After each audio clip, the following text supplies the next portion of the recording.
Hello, everyone, and welcome on behalf of the IHS International Alumni Board to our first webinar from 2020. And today, as always, I have my dear friend and colleague from the board in charge of communications, Eduardo, joining from Brazil.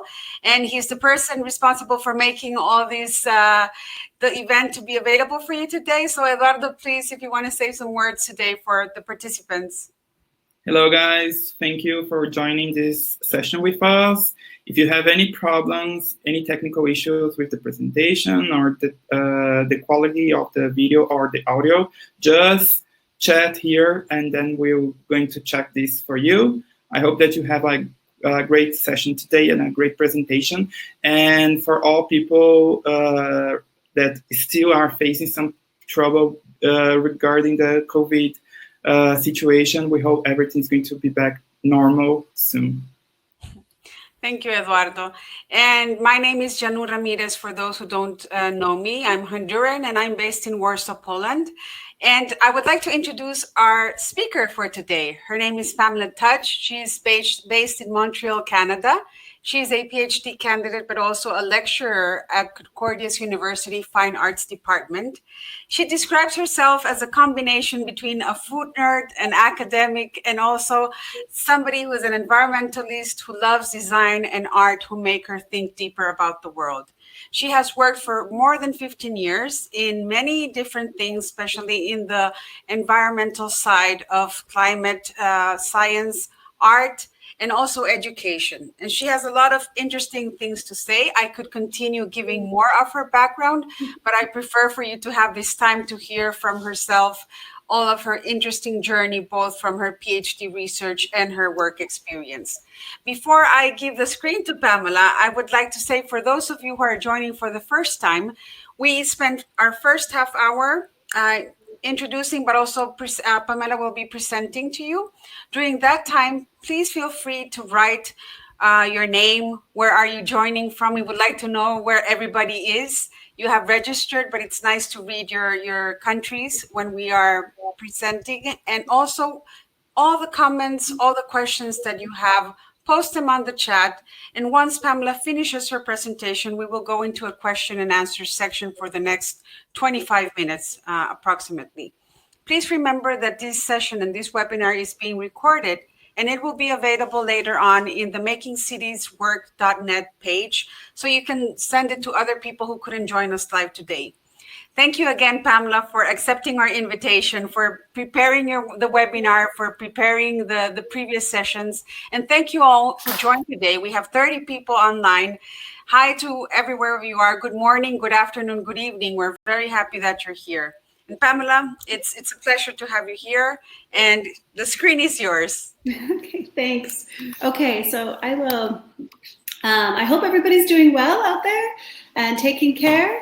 Hopefully this is sort of a bit of a break from everything happening in the world right now, especially the pandemic and how it's affecting you where you are. So we'll spend the next half an hour. I'll sort of, hopefully this will spark some interest and some thinking in some other ways. I'm just gonna launch my slideshow. Okay. So today we're going to be talking about the very inspiring concept of waste and waste management, but I want to do it in a little bit of a different way as far as how I'm approaching it and trying to make it a little bit more interesting.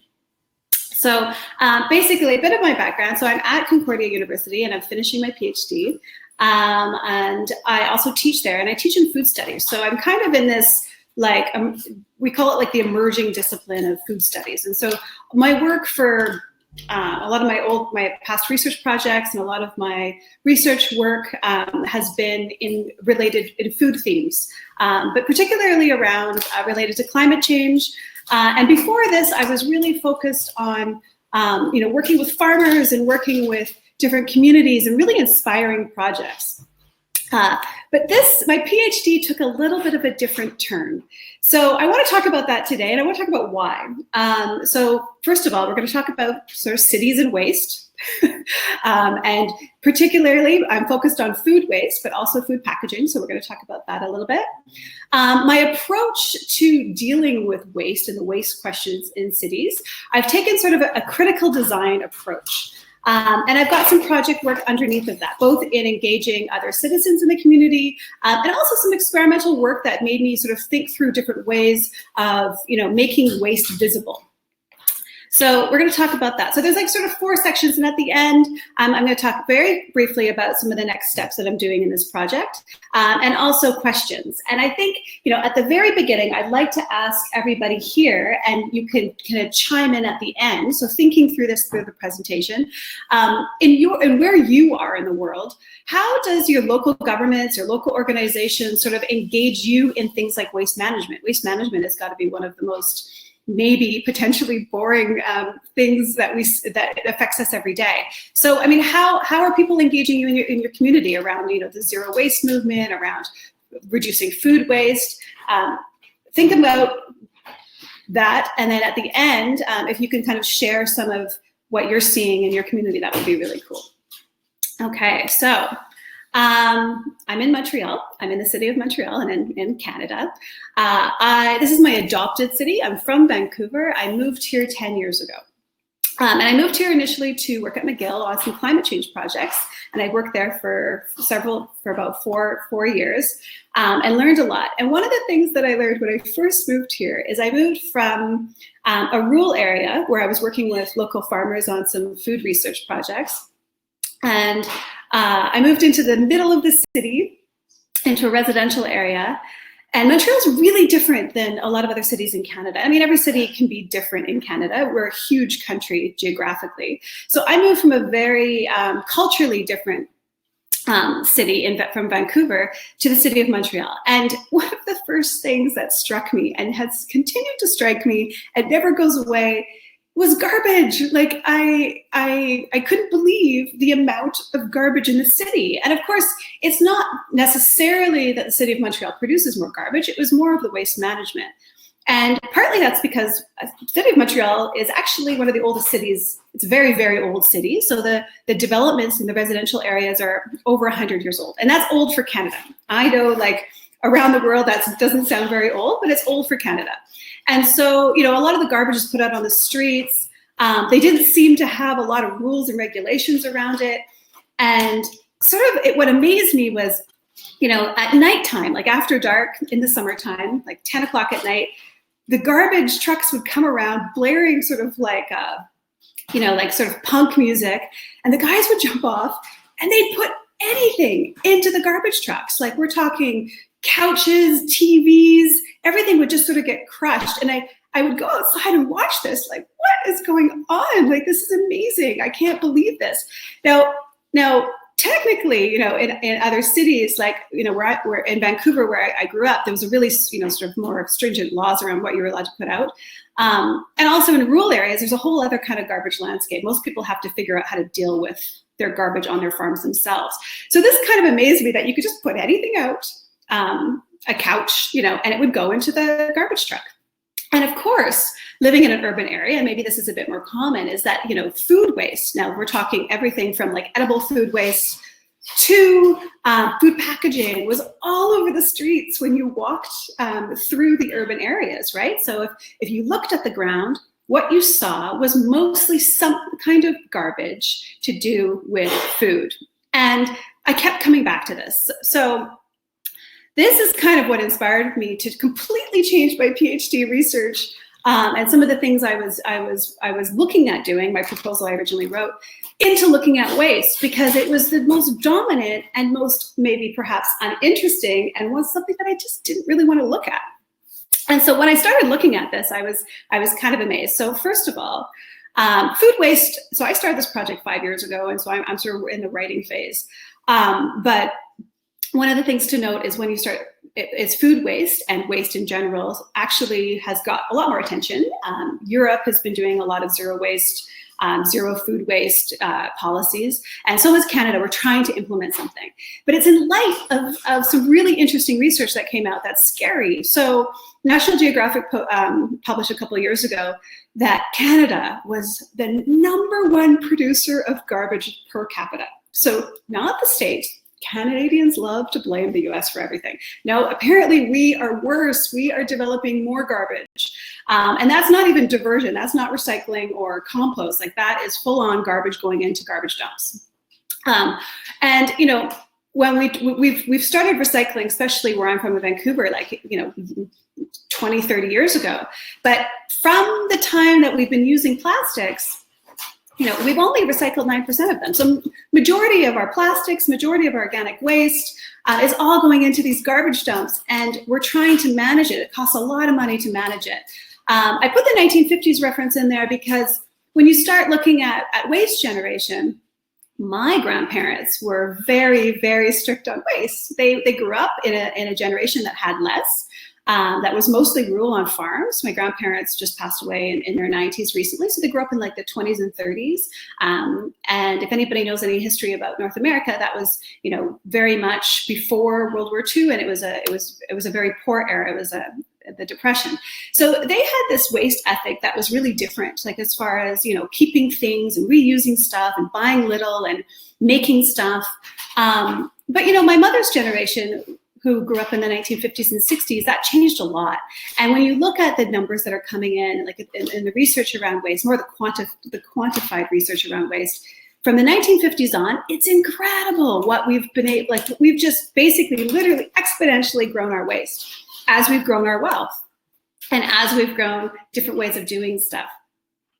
So one of the things to look at, this is a picture from one of the workshops that we're sort of, I get people to bring in an example of what they consider to be food waste. And, you know, this is sort of a way of defining how people look at food waste as a picture. So, but, you know, the UN and the Food and Agricultural Organization looks at food waste in two ways. They look at food waste as food waste and food loss. So food loss is not so much in Canada. It's more at the agriculture and production level, and it's talking about what is actually happening right now. We've got a lot of stuff coming out and little analysis yet, but, you know, the idea of leaving potentially edible food in the fields. So just, you know, wasting at the production level. And that's a big number, and that's happening a lot in developing countries where they're having a hard time getting this stuff out of the fields. And right now it's happening globally because we are having a hard time getting stuff from the fields picked and out. So food loss is a big issue. Food waste is something that Canada has a big problem with, because food waste is largely, especially here, is largely at the consumer level. So it can be at the retail level and at the consumer level. So what we buy, we take home and we waste. Now, I've expanded this definition because I really wanted to look at food waste, not just from the organic matter, but all the waste we think about with food. Now, we've got, of course, wasted energy and wasted water, but I really wanted to look at it from the material perspective, the stuff that we interact with every day and waste. So everything from the packaging to the organic waste, and not look at it just from the organic matter. Like, if we think about food, what are we wasting? So I take this kind of material look at it. So I'm looking at, you know, these statistics are specifically on the organic waste because we separate this out. It's very hard to bring those two statistics together, but we can look at the fact that, of course, food waste is a huge global impact. We know that. The UN has got 1/3 of all food produced is wasted globally. That's huge. 40% in Canada at the consumer level is wasted. And we have, you know, the cost of it is estimated, and this is like, they're thinking that in Canada, it costs us about $31 billion a year, specifically just for food waste, not for the packaging, to waste it. And again, we know that, you know, specifically food waste has gone up from the 1950s, including the packaging, because the packaging was sort of invented and used after World War II. So I kind of try to purposely confuse a little bit of the packaging and the waste itself, because we often separate it. And I don't think, like, when we're thinking about waste in the kitchen, or we're thinking about waste, you know, in the park, when it comes from food, I want to mess with that a little bit and look at, you know, everything we're wasting. So those are stats specifically for organic food waste. And then there's just this idea that, like, how did we get here? And so, you know, part of my research is looking at archives and narratives around, you know, what's happened from the 1950s, because I can still interview the generation of women, largely from, you know, that are born and raised in the 1950s, and how things have changed. And, you know, also depending on the country they're coming from. Like, if in my family, we have, you know, the grandma generations are coming from other countries here, and they're bringing ideas from, you know, from Poland or from, you know, different parts of Europe or other places here. And sometimes that affects, you know, the kind of food practices they're doing. So I'm looking at that too, on top of some of the engagement stuff that I'm going to talk about. So yeah, there's been a lot of things that have happened in a very short period of time to increase the amount of garbage that we're producing per person, like per household or per person. It's measured in different ways. Per capita, we're just producing a lot of garbage. And this is important for cities right now. It's important for cities. It's important for nations, because, you know, the UN's pushing the sustainability goals. There's a 2030 deadline. There's a lot of cool projects around this 2030 deadline for the sustainability goals. And to note, goal 12 is the responsible consumption and production one. And underneath of that, there is sort of these markers of, like, how much we're wasting and what's happening under consumption and production globally. And if you look at sort of Canada and other kind of developed, the higher income nations, our material footprint. So that is not just food waste, that is all kinds of, you know, like, if you think of actual just materials we're wasting from clothes, all sorts of stuff, it's 13 times higher than lower income nations. I mean, we're not talking like, you know, here, we're talking here. At the consumer level, you know, they talk about different levels of food that's wasted. So this is food that could be redistributed, could be used differently. We could be putting a lot less water into agriculture, a lot less energy into growing food if we did this better, right? So $1 trillion worth of wasted edible food annually, that's globally. These are big numbers. And it's not going down, it's going up, it's not going down. That's a huge factor.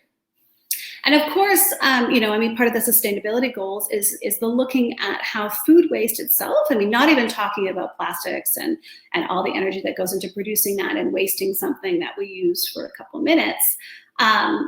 Food waste is, you know, the organic material has a significant climate change impact. So, you know, we've got the methane in the garbage dumps that we're trying to manage. So some, you know, places in Montreal, we capture a little bit for energy generation, and then we try to dumb down the methane so it's a little bit less toxic for the environment. We've got basically an interesting stat here that I have is that food waste and road transport emissions is about the same as the impact for climate change globally. So, you know, it does have a significant impact. And another thing to note is, you know, wasting meat. It seems like the idea of wasting meat to some people, we can imagine right away that seems like, you know, that seems like a big deal. We know that it takes a lot more to raise animals as far as like grain goes, as water goes. You know, the idea of wasting meat is a big deal, but it does have a significantly higher footprint. So we waste less meat globally. However, because it has such a higher footprint, because it costs so much in energy and production and to make it, it does have a significantly higher footprint in climate change to waste that meat. So don't waste meat. And I also have an issue, so people that are joining us from Europe, North America, so that's including, I think specifically for this statistic, it might be including the United States and Canada.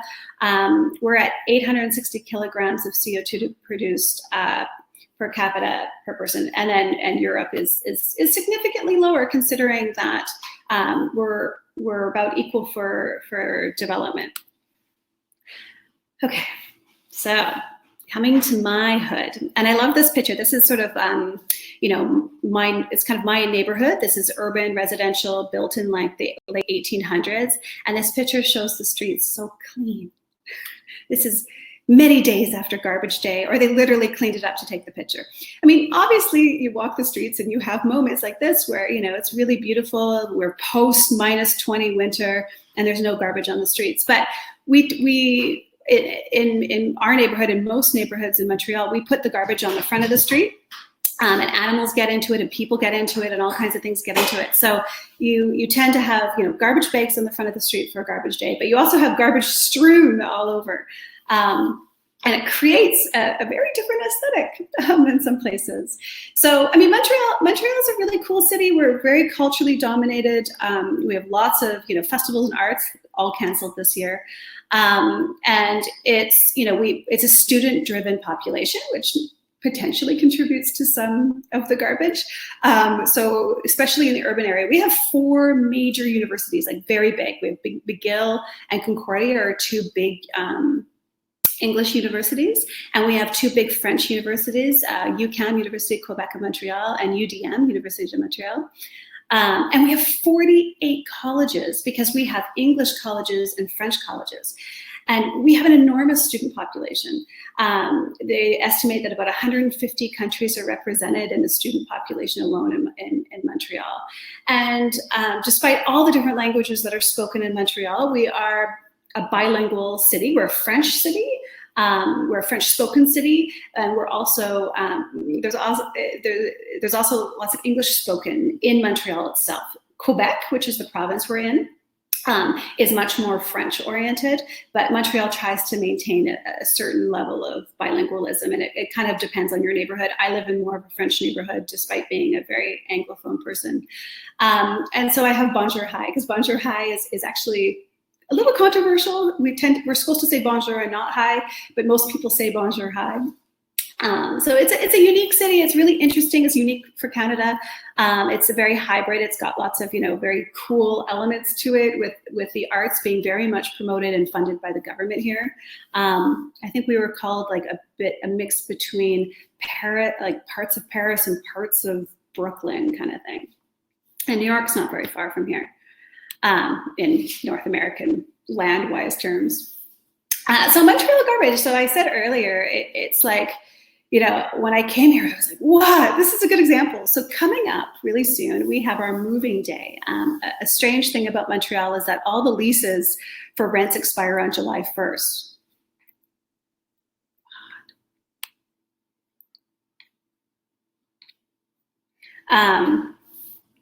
I hope everybody can hear me soon, because I just got a signal that potentially they can't. But okay. Everything good, Pamela. Okay, good. Okay, great. Okay, so basically, you have a picture here. This is moving day, and again, the regulations are very loose. They're trying to get people to volunteer to stop doing, like, literally throwing out their entire apartments on the street. But around July, so July 1st is the moving day, and of course you have like kind of like a month of moving. The students tend to move out, and anybody else. So majority of the leases all expire on one day. And so you walk through the city and you just see this as sort of a, you know, this anxious moving of dumping everything and not sorting and not trying to get it to a reuse center or anything like that, just literally dumping. And the city is responsible for collecting all of this with their garbage trucks, and then trying to sort it from there. And, you know, most stuff really just ends up in the landfill. A recent interview with the Montreal Gazette, where they had a tour of the garbage dumps and everything. They got to the garbage dumps and they estimated that 75% of the garbage could have actually been recycled. So 75%, those materials could have been reused for something else, or, you know, diverted and composted. So we still, we have a lot of compost going into the landfill. We have a lot of materials that don't need to be going into the landfill. And so Montreal recognizes this, the city recognizes this, and they've put in a zero waste policy, and they put in a new compost program. We're a little bit late to the game with the compost program. Majority of the cities in Canada have had something for a little while, but about a year or so ago, the compost program sort of swept into the neighborhood. And you had different neighborhoods getting compost at different times, because they sort of tried to implement it slowly throughout the city. So, you know, a neighborhood 2 blocks might have a compost bin and you don't yet. They had tried a pilot project for a while that only like 20 households could sign up to a local compost. And, it was this kind of game of like who can get on the compost list. And then they implemented this more wide program. So everybody kind of got a compost bin. And I showed, I think, a picture at the beginning of these, they're just the sort of city brown compost bins. And there's been a lot of challenges with this program. I mean, first of all, it's volunteer. Second of all, there wasn't a lot of information. They handed it out to every household or every address. And they also did a small container. And you've got these containers for free. But there wasn't a lot of information around it. There really was a limited information. And you could walk through the streets and just see these things just discarded everywhere. So there's been some real challenges. The zero waste policy too was put in place, and the zero waste policy was put in place. They tried to limit garbage bag, grocery bags, and trying to get reduction of waste. It's fairly new. We're going to see how it goes. They allowed a whole other kind of plastics that are controversial too. So I mean, they're trying some stuff. They do have fairly strong environmental policies at the city. But the problem is, and this is where I get to my project, is that the problem is all of this is volunteer. All of this is let's see who will participate. Volunteer for compost, volunteer for recycling. And, the garbage is sort of, they pick it up and they don't actually do much about it. Sometimes you might get a warning if you put it out at the wrong time or something. So if it's volunteer, if all of this is volunteer for waste management in the city, as far as how you participate in it, there needs to be some kind of engagement with these materials because, composting in the winter is difficult. Composting in the summer is difficult. And also, kind of having direction on what to recycle and how to recycle. One of the things that's important here is that in Montreal, we only recycle certain numbers that are on packages, right? And number 6 is we don't recycle it at all. It just goes into the garbage. That's mostly styrofoam, especially meat plates. But if you look at food packaging, this is my whole thing now. I'm paying attention to this, right? If you look at food packaging, number 6 is the most common food packaging across the city. So this is one of them that is just being thrown out. So when we relate food and waste together, whether it's organic waste and whether it's packaging, it becomes this wow, this is something we're wasting all day, every day is food waste. So what do we do about it? So, okay. Coming from my perspective, waste was something I kind of just wanted to ignore and look at really other cool projects around food, but I can't ignore it. So critical design became a really interesting way for me to look at it and try to find in ways of me even engaging with my waste in interesting ways. Things that can engage me, things that I can find interesting. And critical design is an approach to design that's a bit much more experimental.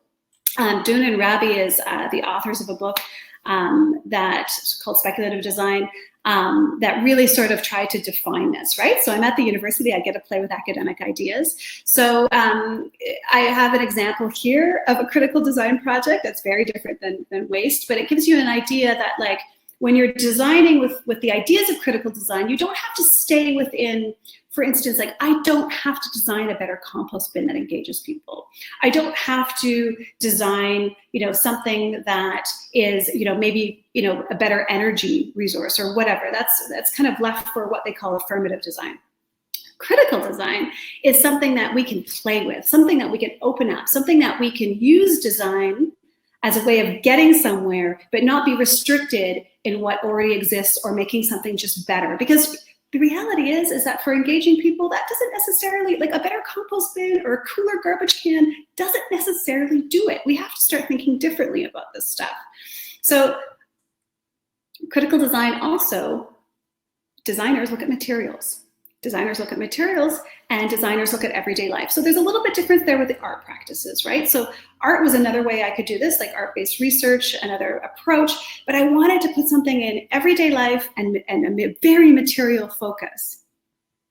So using critical design. Oh, and I'm just going to mention what this project is here. This is a designer using critical design. Now, she came up with the idea of very quickly of species. So this idea that like, what if in the future, instead of birthing humans, because maybe we don't need more humans because our population is so, we could birth, and of course this is speculative and a fun concept, we could birth endangered species. So she's got this whole interactive video, if you look her up online, around birthing a dolphin in a pool.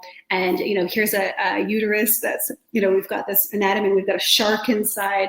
So, I mean, the idea is putting ideas out and thinking about things differently. Not that we're going to do this necessarily, but it's critiquing our norms that we just accept every day. And if there's anything that we accept more every day, it's garbage, it's waste that's around us. This is another example. The 1/3 project is playing on the concept of 1/3. We waste 1/3 of food waste globally. And so Klaus, who's based in Vienna, I believe, is a designer and artist that has these beautiful portraits of food waste, of something rotting, of different things that we sort of just discard. Hopefully we put at least in the compost bin, or we haven't used for whatever reason, but just aesthetically beautiful. And this is something you can Google too and find his project online. I mean, it's really cool because you look at it and think, wow, like something that we might think is gross or smells, it's made beautiful in this project. So it's taking something that we don't necessarily pay attention to and making it different, thinking about things differently. Bennett, the book Vibrant Matter, talks about trying to make matter more, recognizing it for its vibrancy, and calls something about like how we waste and how we use materials as anti-materiality, sort of hyper-junking of materials, that we just throw stuff out. We don't pay attention to what the package is. We don't pay attention to what the food is and all the history of that piece of food. We just let it go. So this is the idea. We want to sit back and pay attention to the process and the materials. And potentially that makes it visible, it makes it interesting, and potentially from there, we're not going to waste it as much, right? Or we're going to think about it before we waste, or we're going to reuse it in some kind of way. I mean, the ultimate goal is potentially just that, like reducing waste, but it's also, kind of an intervention into our sort of everyday ways of doing stuff. That's the idea. Those are the concepts behind it. So, for instance, I started, at the very beginning of this project, I just started to use materials from the house to make things around food. And the materials I had in the house was largely food packaging. And I started to experiment from there for myself, just initially. It's almost like, we write and do literature reviews. Well, we can also make stuff and make collages and think through and use materials as a way of thinking, and not just the ideas and the concepts. As academics, we read an enormous amount of stuff. So this is sort of a different way of thinking through stuff. And Vibrant Matter, one of my literature things, is what gave me some ideas about that. They said, hey, like, what about, an apple, or what about, a piece of paper, or what about, a battery, or something that's a little bit more potentially toxic. It has a life of its own. It does something else without us interacting with it. It doesn't just require us to do something. An apple sitting on the sidewalk does something by itself. It has its own life and its own way of interacting and its own effects of things. And some of those effects can be really, really bad for us. It can be really, really bad for other, potentially not an apple, but there's other things that can become toxic if on its own or interacting with other things. And the garbage dump is one place that happens. I started trying to, one of the first projects I did, and I love this very simple project. I learned it from a community artist back in British Columbia, and she was doing potato prints with, in the arts.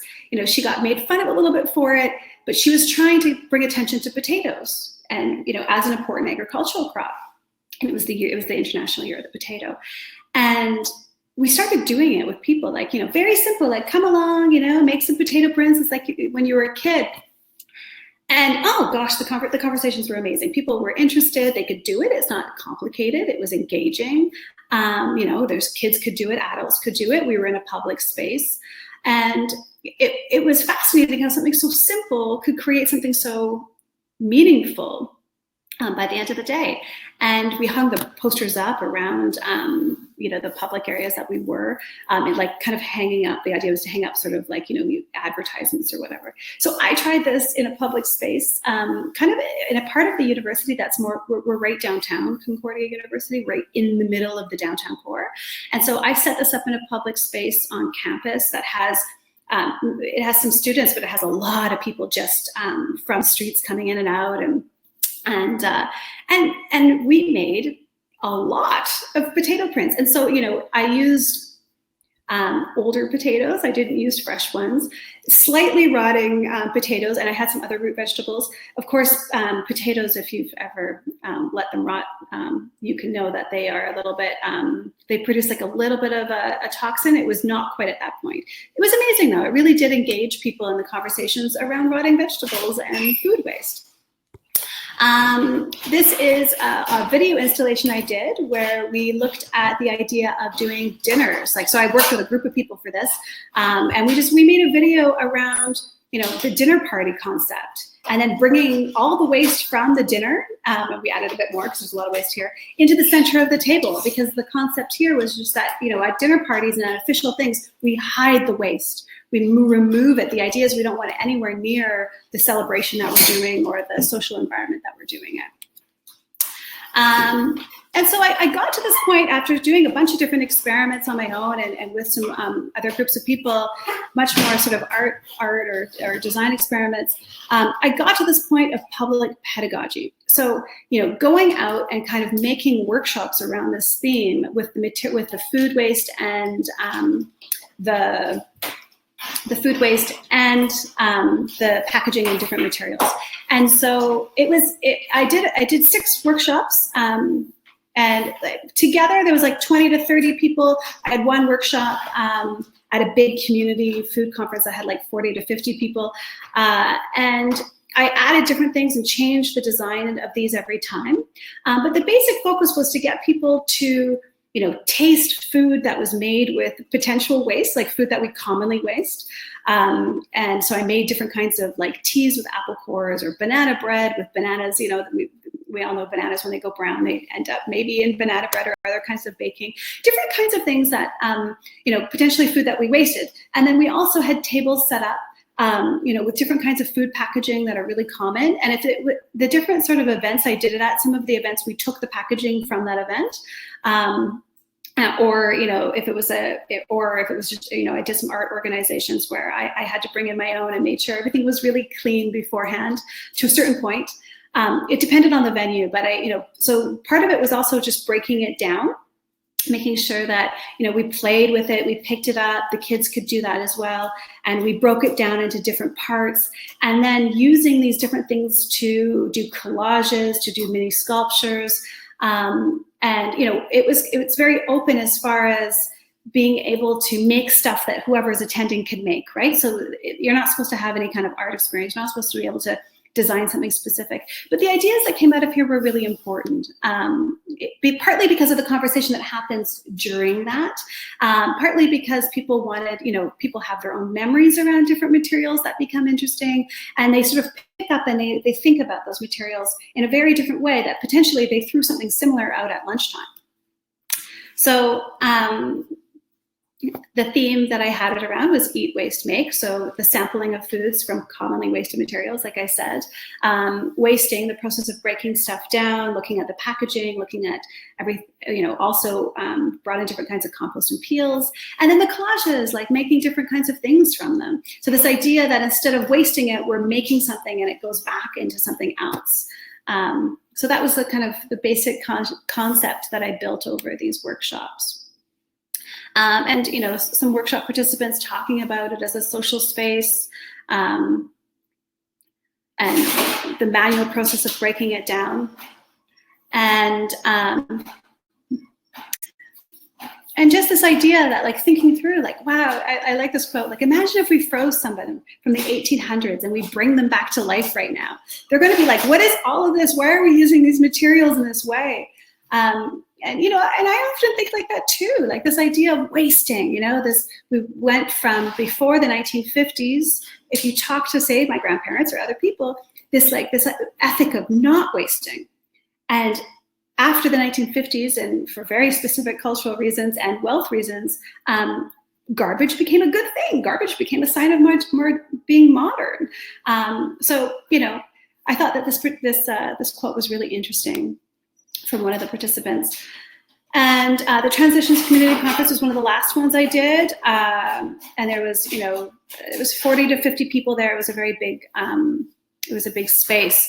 So it was harder to get everybody's like kind of quotes. But I think, that one was really interesting for me because as we went through the room, people talked about having like kind of childhood memories with, with different kinds of food materials that they were really familiar, like the styrofoam cup that's often used for hot drinks out.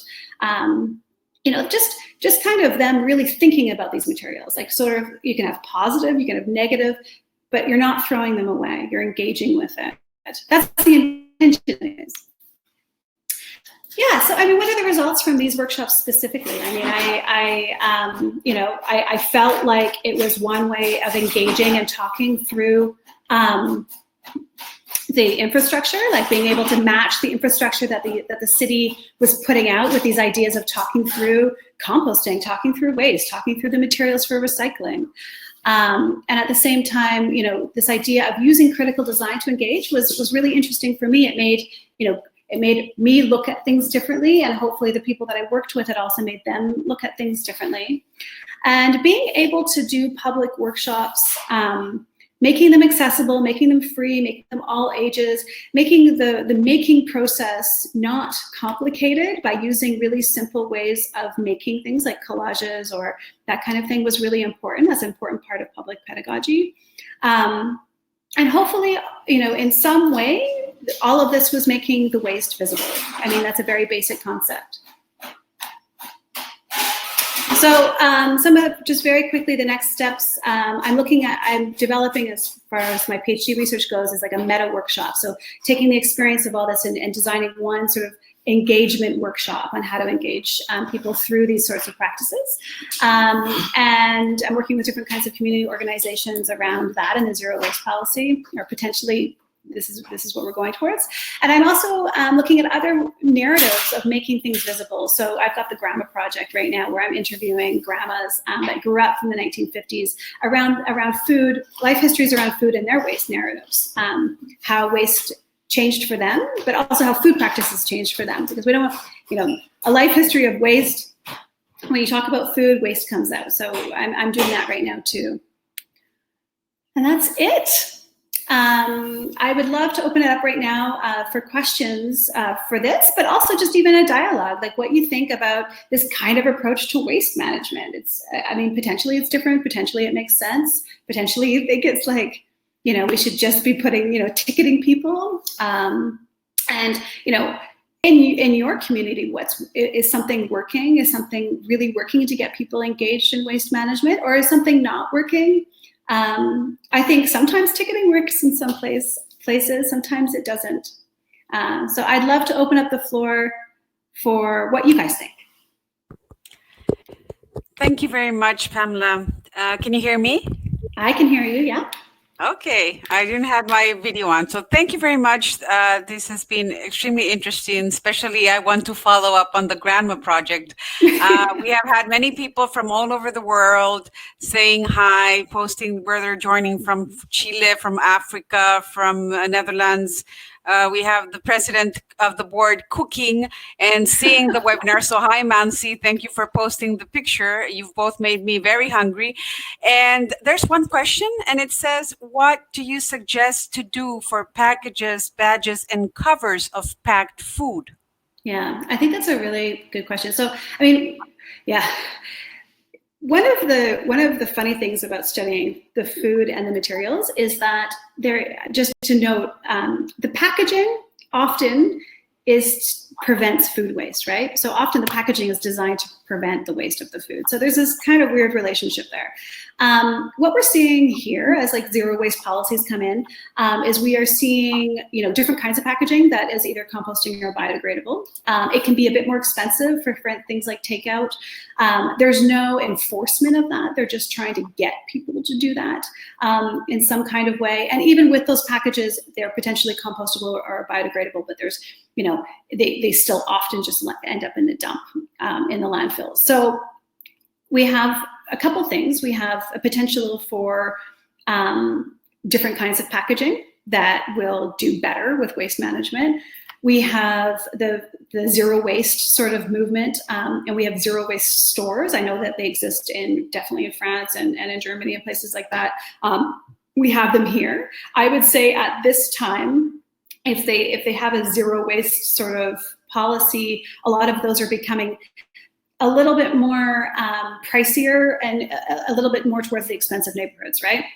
We have the old school bulk stores that are on the other side, that are potentially inexpensive. So we have ways of sort of limiting packaging. Some stores have, it's cheaper for them, have actually said, like, you got to bring your own bags even for, for produce and stuff like that.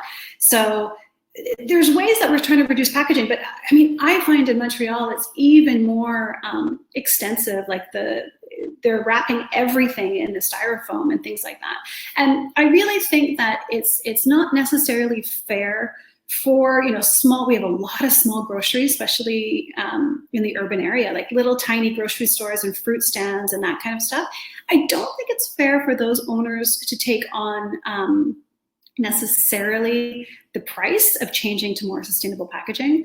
I really think that there needs to be incentives from the city to help with that, because we can say, okay, I'm going to go with all my mason jars and my this and my that, and we're going to try to change the narrative, but it's not that easy when everybody in the city is doing one thing. And I think I want to clarify that even though I'm saying sort of engagement, I'm saying engagement so we're paying attention to it, so we can also help influence policy. Because if we're not paying attention to it, if we're not engaged, we can't tell the companies and we can't tell the city to change, right? Which, there needs to be more than one thing here. And I think if all the pressure is on us to just make these changes and tell them to change their packaging, or go with 10 mason jars to the store, it's not exactly going to work for everybody. Clearly, it's going to be a lot more work for us, and they're taking in the benefits from that. So there needs to be two ways of changing that. But there's a lot of alternatives to packaging, and then there's the no packaging. So to answer that simply, but yeah. Thank you, Pamela. Now you have many questions. We'll try to fit them all. So the next one, and I hope I'm pronouncing this correct, it says it's from Ari Michelle. It's amazing the Klaus Pichler, am I saying it correctly? The Klaus Pichler example, I think we tend not to care for what we don't see. I totally agree on visibility as being a key component of behavior change. So I think this is mostly like a comment. Mansi also commented, the board president, I really like the idea of an intergenerational dialogue while hosting these workshops. Could you share some insights on those aspects? How do the youth respond? What kind of a dialogue emerges there? Okay, so the last 10 more questions. 10 more questions. So the last, I mean, just quickly, the last conference I had was like a lot more young people, like really young, and I think they were very motivated, and they were already engaged in food in some kind of way. So they were really motivated for the waste question because there's been a lot more media attention to it, and a lot more dialogue around it. So they were really engaged. I think when you talk to the older generation, I mean, not that old, like say 70s or 80s, I think it really depends on where they come from, as far as like where they come from in their own food practices and how they're engaged in that. So I will make a blank statement to say that there's a correlation between the older generation who grew up cooking a lot and being engaged in food and taste and preventing waste, compared to say, a bit more of my mom's generation where they were going more towards processed food and going away from cooking, and they also saw waste as an easy way, wasting with packaging and wasting with processed foods or whatever. So it's a totally different dialogue, and between people in their, say, 70s and people in their 20s. They're engaged, they might be interested, but of course people in their 20s, especially the students in Montreal, are getting enormous amounts of takeout. And it's hard, like for things like that, when you're mostly eating takeout, and we're still doing that. Takeout was the one thing that was open during the pandemic. Packaging for that is hard. It's strewn all over the city. I mean, it's everywhere. It's very visual. But yeah. So I have another question. I'll try to ask the questions, and I'll try to, at the end, just go over the comments and go over all the nice things that people have said that has caught their attention. So Ada has asked, are there enough waste products for everyone to be able to drive a biogas car? Oh, good question. Okay, well, I don't know. You have to have the facilities to be able to produce the amount of biogas. So right now, the city dump in Montreal is producing enough biogas to fuel 2,000 homes. So instead of cars, they're fueling homes, which I think is really cool. They're trying to up that a little bit. The thing about that is that the city, the more that they sort of are generating a certain amount of biogas from the methane that they're producing in the garbage dumps, the less inclined they are to prevent the organic matter going into the dump, because then they're generating biogas. So this is a conversation happening at the city level. I don't think that the move from the city is preference towards electric cars, which have their own environmental pluses and negatives. And so we have electric power stations all over the city, a bit more actually than other North American cities. That's been a big focus, is to try to get cars out of the downtown core and also move towards electric. So biogas is, I think, less of a conversation. I don't know if there's enough, but I do know that they are doing it right now in the city of Montreal. They're just using it to power homes.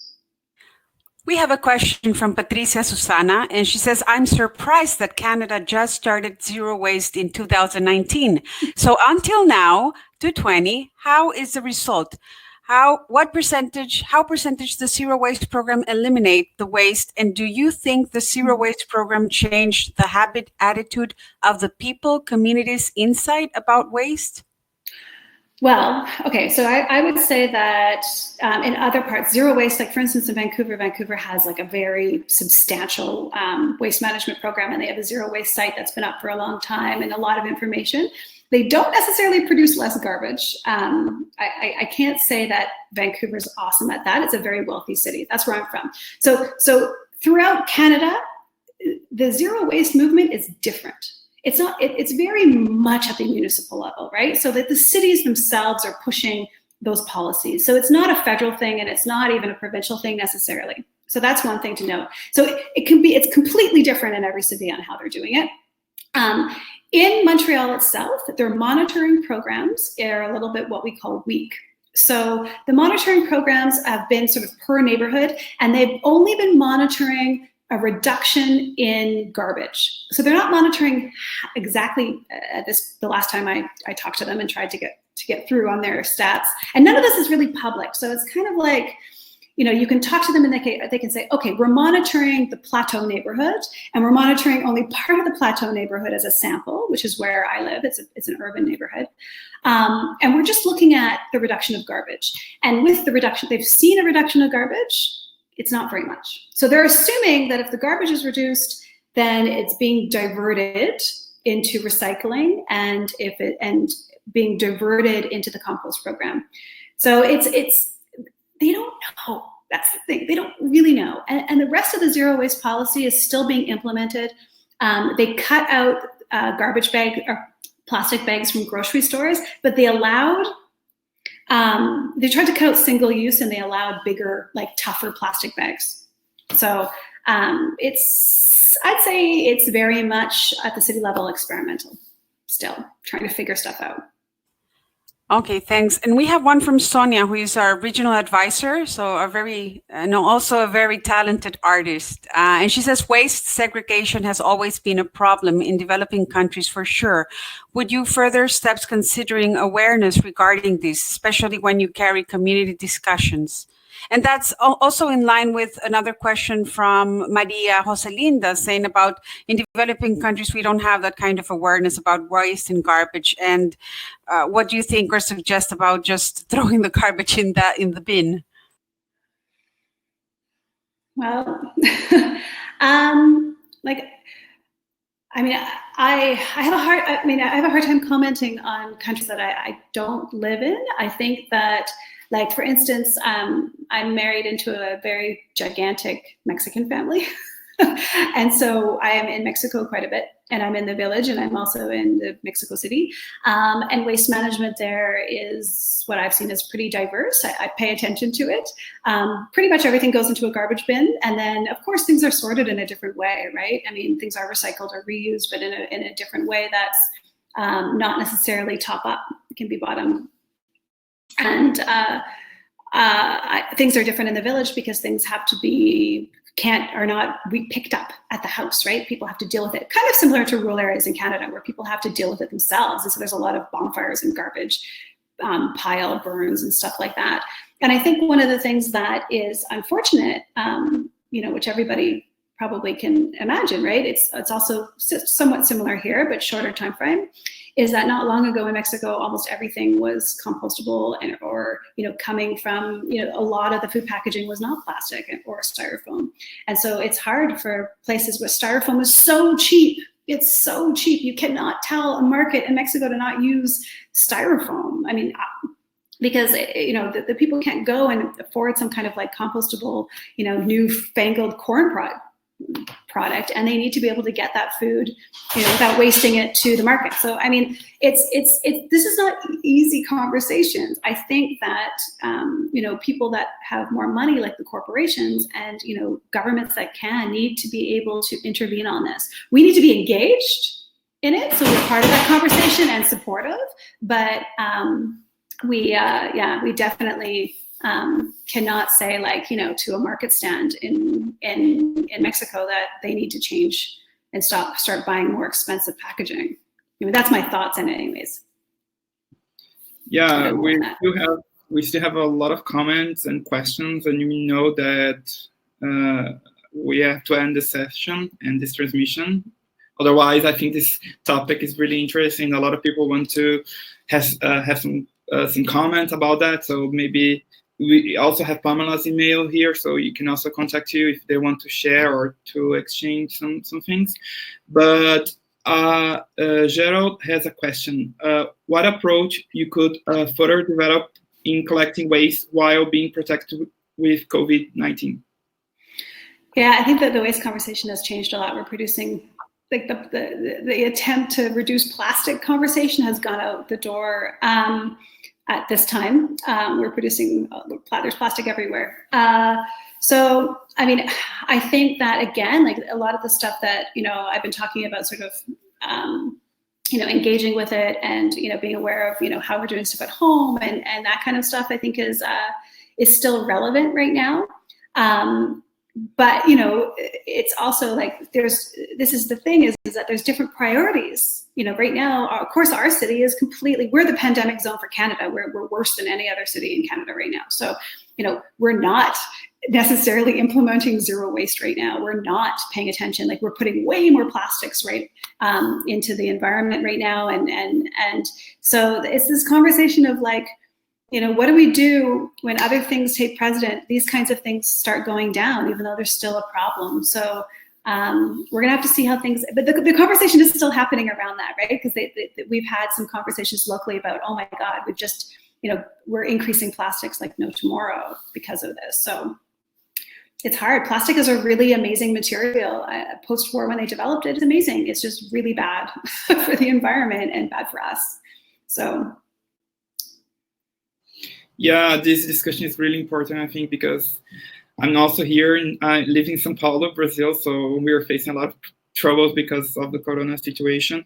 And since I'm home for like 11 weeks already, working from home, and I notice how much waste we produce, you know, because when we are like in the streets or like going to the office or to the university, we are not all the time at home. So now I notice, because I'm trying to also to avoid going to the trash cans, you know, and going down in my building to put the trash on the street.